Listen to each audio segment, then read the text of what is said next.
High, I am অভি। আজ দেখাবো candle কীভাবে গ্রিন রেড হয়। ধরুন এখানে দুটো ক্যান্ডেল আছে,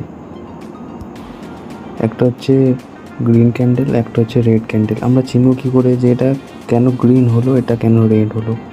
সেটা জানার জন্যই আমরা ডিটেলসে যাব। ধরুন কোনো ক্যান্ডেলের যদি ওপেন হয় এখানটা, এটা ধরুন ক্যান্ডেলের ওপেন, এটা ধরুন ক্লোজ, এটা তার হাই, এটা তার লো, এগুলো ধরুন শ্যাডো। তো এই ক্যান্ডেলটার ওপেন হয়েছে এখানে, ক্লোজ হয়েছে এখানে, এখানে পর্যন্ত গিয়েছিল কিন্তু ক্লোজ হয়েছে এখানে, তাহলে এর জন্য এই ক্যান্ডেলটা হয়ে গেল গ্রিন ক্যান্ডেল। যখনই ওপেন নিচে হবে আর ক্লোজ ওপরে হবে তখন সেটা গ্রিন ক্যান্ডেলে পরিণত হবে। সেম জিনিস এখানেও, এটা তার লো, এটা তার হাই,